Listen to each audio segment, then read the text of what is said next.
Diamond सेवा आश्रम विकास नगर दिल्ली की ओर से वार्षिक पुण्यात्मा पूजन जो कि पितृ अमावस्या के दिन कराया गया, जिसमें दानकर्ताओं के सभी पितरों को सर्वप्रथम तर्पण कराया गया। तर्पण उपरांत वहाँ पर मौजूद जो परिवार हैं जिनको आश्रम के दानकर्ताओं के द्वारा राशन की सुविधा मुहैया कराई जाती है, उन सभी लोगों को बुला करके उन सभी को भोजन कराने के उपरांत उन्हें कपड़े व राशन का दान दिया गया, जिसमें सभी दानकर्ताओं का सहयोग रहा। इसके साथ साथ में संस्था के द्वारा एक अपील जो जनता से की गई है, उसमें यह है कि संस्था के संस्थापक नंद किशोर झा जी, जो कि अब इस दुनिया में नहीं हैं, उनके द्वारा एक सपना देखा गया था कि जितने भी निराश्रित बुजुर्ग हैं जिनका कोई सहारा नहीं है, उन सभी को एक छत के नीचे रखा जाए, जिसके लिए आप सभी का सहयोग ज़रूरी है। आप सभी के थोड़े थोड़े से सहयोग से संस्था उस भव्य मंदिर का निर्माण करेगी, जिसके अंदर सभी बेसहारा लोगों को रख करके उनकी सेवा की जाए। संस्था की एक ही अपील कि आप अपना थोड़ा थोड़ा सा योगदान करें, जिससे संस्था उस भव्य मंदिर को बनाने में सक्षम हो। और साथ ही साथ संस्था का यह भी कहना है कि जितने भी दानकर्ता होंगे सभी की सूची उसके अंदर लगाई जाएगी। साथ ही साथ दानकर्ताओं को,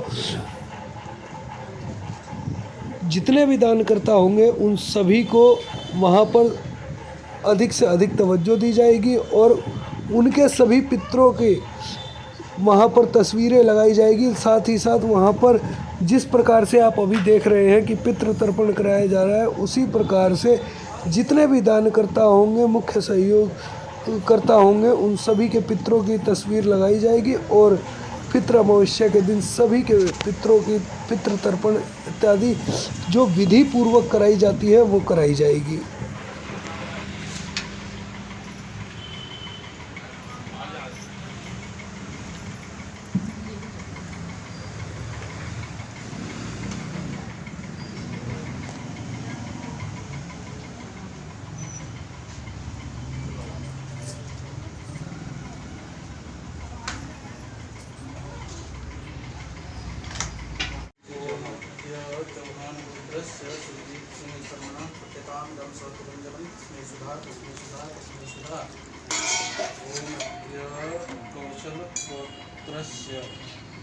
पन्नालाल शर्मणा प्रत्यताम दम सहतिलम जलम तस्मै सुधा तस्मै सुधा तस्मै सुधा। ओमद्य आहुजा गोत्राय कृष्णवंती विद्या प्रत्यताम दम सहतिलम जलम ओमद्य सांडिल्य गोत्रस्य यादराम।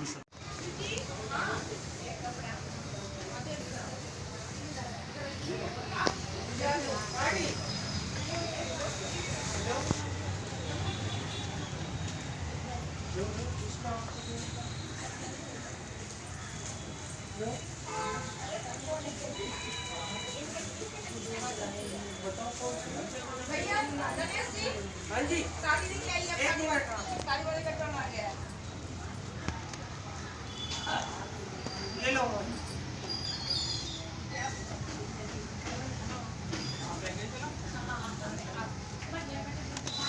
कौन सा कलर चाहिए?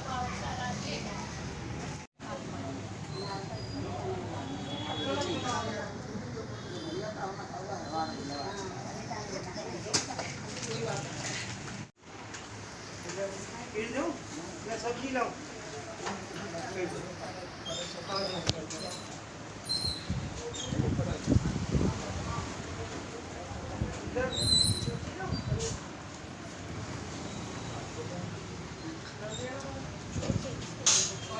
तुम लोग दोनों क्यों नहीं बैठी जी?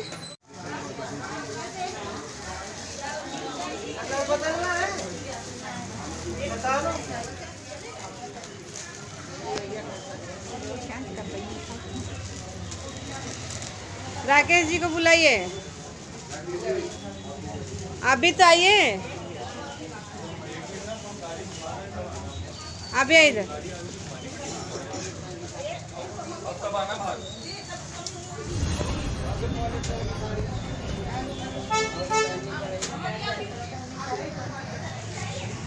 मैं प्रिपेयर होके जब आऊँगी नेक्स्ट टाइम तो मैं नहीं खाऊंगी, क्योंकि मैं ज़्यादा थोड़ा सा इसके बारे में अच्छे से थोड़ा जान लूँ, है ना। पता है बैठो ना, तुम साइड में पीछे मेरा ना जाओ। माता जी, आपने और आपके स्वर्गीय जो पतिदेव थे, दोनों जनों ने मिल करके इस आश्रम की स्थापना की थी। इस आश्रम की स्थापना के समय में आपने क्या ख्वाब देखा था, क्या सोचकर इस आश्रम की स्थापना की थी? मैं तो यही सोच रही थी, आजकल के दुनिया में जी बहुत से अपने अपने बेटे हैं, बहुएं हैं जो अपनी सास ससुर को खाना नहीं देते हैं। जी सब चीज़ रहते हुए भी फिर घर से निकाल देते हैं। तो हम लोग यही सोचे, मैं और मेरे स्वर्गीय पतिदेव नंदकिशोर झा जी, तो यही हम लोग प्लान किए थे, जैसा कुछ काम किया जाए ताकि सभी को भरपेट खाना मिल सके। जी इस वजह से हम लोग इसका शुरू स्थापना में नहीं हम लोग ने किए थे। और इसके साथ साथ मेरे मेंबर जो लोग हैं वो मेरे सहायता बहुत किए हैं, और उनकी सहायता से ही मैं इतना आगे बढ़ी हूँ। और इतना नहीं, और आगे बढ़ना भी है। कारण मेरे पति जी का ये इच्छा था कि मैं कोई भी भूखा नहीं सोए। अभी मेरे पास यदि 31 है तो 51 हो, 61 हो, 100 हो, और इतना ही नहीं, एक छत अपना जरूर हो। अपना एक छत होना संस्था के, मेरे लिए नहीं, ताकि मेरे संस्था का जितने भी लोग आते जाते हैं, अरे मुझको तो क्या कहीं फिर रह जाऊंगी, लेकिन उन लोगों के लिए एक संस्था की ज़रूरत, एक छतरी की ज़रूरत है, जो कि मेंबर लोग सहायता करेंगे, थोड़ा थोड़ा सहायता तो कर ही रहे हैं, सहयोग करेंगे तो उससे बहुत आगे बढ़ेंगे हम लोग। अच्छा, और एक मिनट के सहयोग से जो बिल्डिंग बनाने का सपना आपने देखा है, उसमें अभी तक कुछ योगदान किसी अंश मात्र आया है या? बिल्कुल आया है जी हाँ।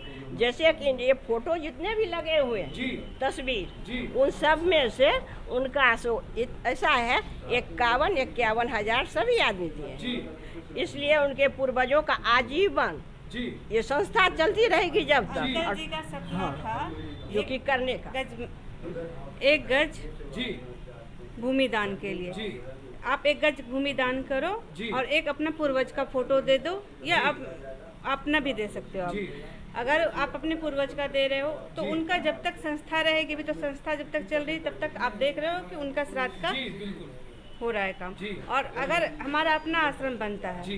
तो भी परमानेंट उनका फोटो वहाँ पे लगा दिया जाएगा। और जब तक हमारी मतलब संस्था चलती रहेगी, आश्रम बनेगा, अगर जी। वृद्धाश्रम बनता है जी। तो उनका इसी तरह श्राद्ध का हर वार्षिक श्राद्ध प्रोग्राम उनका होता रहेगा। स्वर्गीय नंदकिशोर जी हाँ ने जी। एक सपना हाँ देखा जी, हाँ जी। कि जो ये डायमंड सेवा आश्रम है, हाँ जी। इस डायमंड सेवा आश्रम का एक अपनी बिल्डिंग हो जिसमें जैसे दान दाता के लिए हम क्या कर रहे हैं, उनका ये था। बेसहारा लोगों को हाँ जी। रखा जाए। पहले तो बेसहारा का रखना है, जी। फिर दूसरा दान दाता के लिए, जो हमें दान, जिनकी जी। सहायता से संस्था चल रही है, जिनकी सहायता से पेट भर रहा है जी। किसी का, उनके लिए क्या, जी। उनके लिए उन्होंने कहा कि उनका नाम हो, उनके नाम से उनके पूर्वजों की पूजा हो, ताकि उनकी आत्मा को शांति हो, जी। दोनों को इससे फायदा हो, जी। देने वाले को भी और लेने वाले जी। को भी। ऐसा ना हो कि हम भरपेट खा लिए और जो दे रहा है उसका कोई नाम ना हो जी। कोई। इसलिए उनका देखिए आप सारे फोटो जी। ये 15 साल से चल रहा है। 15 साल पहले भी जो फोटो दिए हुए हैं जी। उनका भी आज श्राद्ध का प्रोग्राम है, उनका वार्षिक पूजा हुई जी। है। वो नहीं आए हैं, मेंबर नहीं आए, लेकिन उनका पूजा हुआ है हमारे यहाँ। तो ये बहुत पॉजिटिव बात है, क्योंकि दान तो हर कोई करते हैं, जी, पर उन्हें बिल्कुल। लोग भूल जाते हैं। जी। वो उनका मेन मकसद था। अभी भी उनका मेन मकसद ये था। अभी तो हम राशन दे रहे हैं, उनका जी। रखने का भी सपना था, जी इसलिए वो बनाना चाहते थे जी। वृद्धाश्रम। और अब भैया बनाना चाह रहे हैं, आंटी अभी है, आंटी बनाना चाह रही हैं। बस यही है। दर्शकों, हमारे साथ में डायमंड सेवा आश्रम के जो मेन मुख्य कर्ता धर्ता हैं आशुतोष झा जी, वो हमारे साथ मौजूद हैं और हम उनसे जानेंगे कि इस आश्रम में आज की जो सेवा की गई है वो किस प्रकार से की गई और कितने लोग इस सेवा से लाभ उठा पाए हैं। अभी 31 आदमी को जो है सो राशन दिया जा रहा जी। है। अभी जो है सो आज के दिन अमावस्या श्राद्ध के दिन जो है जितने भी हमारे मेंबर हैं उनके पूर्वज जो भी हैं उनका श्राद्ध तर्पण पूजा किया गया जी और गरीब जितने भी हमारे यहाँ बुजुर्ग गरीब हैं जी सभी को राशन भी दिया गया, सभी को खाना भी खिलाया गया और सभी को जो है सभी से जो है पुण्यात्मा पूजा भी करवाया गया। जी आशुतोष जी, मैं देख रहा हूँ, अपने कैमरा पर्सन से भी कहूँगा एक बार दिखाए घुमा करके कि चारों तरफ तमाम तस्वीरें लगी हुई है। इन तस्वीरों को यहाँ पर लगाया जो गया है, इसका मेन कारण क्या है कि आज के दिन आश्रम में तमाम ये तस्वीरें यहाँ पर नज़र आ रही ये जितने भी हैं सभी जो है हमारे मेंबर के पूर्वज हैं जी, जो अपने अपने जो है पूर्वज का प्रतिमा फोटो जो है यहाँ दे करके गए हैं जी और वो जो है सो अपने पूर्वजों का जो है पितृ तर्पण करने के लिए यहाँ आते हैं जी। सभी आदमी अपने अपने पूर्वजों का पितृ तर्पण करके उसके बाद जो है सभी गए। उसके बाद में यहाँ से लोगों को भोजन आदि करा करके जी, वस्त्र जी। दान दे करके तब यहाँ से जी हाँ जाते जी हैं। हाँ जी हाँ। अच्छा आशुतोष जी, आपके इस आश्रम में हमारे चैनल पे देख रहे अन्य जो लोग हैं जो सेवा भाव करना चाहते हैं, वो अगर आपके इस आश्रम से जुड़ना चाहें तो किस प्रकार जुड़ सकते हैं? हमारे यहाँ आश्रम में जुड़ने के लिए ज़्यादा नहीं, 100 रुपये महीने या 1000 रुपये महीने दे करके आप हमसे सदस्यता जुड़ सकते हैं जी।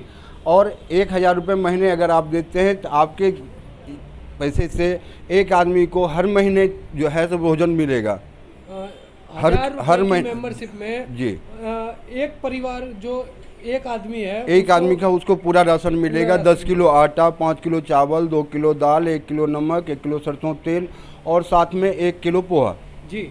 ये हर महीने दिए जाते हैं हर एक आदमी को। अच्छा मान लीजिए कोई दानदाता ऐसा है जो आपको आटे की बोरी या अन्य सामान देना चाहे, वो तो अपने इच्छा अनुसार दे सकते हैं, अपने इच्छा अनुसार दे सकते हैं। जिनकी जैसी श्रद्धा हो जी। वो उस महीने में मान लीजिए कि अमावस्या श्राद्ध के दिन ही नहीं, अपने बर्थडे पे, अपने बच्चों के बर्थडे पे, अपने मैरिज डे पे जी। वो जो है अपना राशन दे सकते हैं, आकर के ज़रूरतमंदों को अपने हाथों से दे सकते हैं जी। उनके लिए जो है विशेष व्यवस्था रहती है। हमारे यहाँ हर महीने के अंतिम बुधवार को 3 बजे से 5 बजे तक जी सभी बुजुर्गों को बुलाया जाता है और उनको उनके हाथों, मेंबर के हाथों ही जो है उनको दान दिया जाता है जी। इससे उनको संतुष्टि मिलती है कि नहीं, हम जो है जो भी कर रहे हैं अच्छा कर रहे हैं जी। अच्छा आशुतोष जी, मैं एक चीज़ और जानना चाहूँगा आपसे कि जो ये बुजुर्ग आपके पास आते हैं जिनको आप राशन देते हैं, तो आप ये कैसे चयन करते हैं कि इन बुजुर्गों को राशन की आवश्यकता है और आप उन्हें देते हैं? उनके यहाँ जा कर के सबसे पहले हमारे यहाँ से जितने मतलब स्टाफ जाते हैं, जा कर के उनका वेरिफिकेशन करते हैं कि सही में वो ज़रूरतमंद हैं कि नहीं है। जी। अगर वो ज़रूरतमंद होते हैं तभी उनको जो है अपने यहाँ से उनको आई कार्ड दिया जाता है और उसके बाद जब तक वो मरते नहीं हैं तब तक उनको हर महीने के अंतिम बुधवार को 3 बजे से 5 बजे बुलाया जाता है और उनको राशन दिया जाता है। जी। इस प्रकार से आप लोगों का चयन करके और उनको राशन देते हैं? जी हाँ जी हाँ। दर्शकों, जन्मदिन और शादी की वर्षगांठ इत्यादि तो बहुत लोग मनाते हैं और ऐसा भी होता है हमारे यहाँ पे आजकल ट्रेंड चल गया है कि पड़ोसी अगर कोई काम कर रहा है तो हमें भी करना चाहिए। तो इसी सोच को रखते हुए यदि आप लोग भी मात्र, मैं 1000 रुपये की बात नहीं करता, 100 रुपये भी अगर आप दान देते हैं इस डायमंड सेवा आश्रम को, तो इस डायमंड सेवा आश्रम में आपका दिया हुआ एक 100 का नोट न जाने किस आदमी के पेट की भूख को शांत करने में मदद मिले। आप देख सकते हैं कि किस प्रकार से इस आश्रम में जितने भी दानदाता हैं उनके पूर्वजों की फ़ोटोएँ यहाँ पर लगी हुई हैं। आज अमावस्या श्राद्ध के दिन सभी का पितृ तर्पण कराकर सभी के नाम से यहाँ पर भोजन भंडारे की जो सुविधा की गई थी इस आश्रम के अंदर, और यहाँ पर आने वाले तमाम उन बुजुर्गों को, जैसा आशुतोष जी ने बताया कि 31 आदमियों को अभी यहाँ से राशन दिया जा रहा है, उन 31 आदमियों को यहाँ पर भोजन करा के उन्हें कपड़े देकर सम्मानपूर्वक विदाई दे करके दक्षिणा दे करके यहाँ से भेजा गया। तो आपका थोड़ा सा सहारा और इस आश्रम को और आगे ले जाने में बहुत बड़ा योगदान रहेगा। मैं गुजारिश करूँगा कि नीचे स्क्रॉल पर चल रहे फ़ोन नंबर पर संपर्क करके आशुतोष जी से मिलें या आशुतोष जी को अपने तक बुलाएं और बुला करके इन्हें अपने नेक कमाई का एक छोटा सा हिस्सा ज़रूर दान में दें।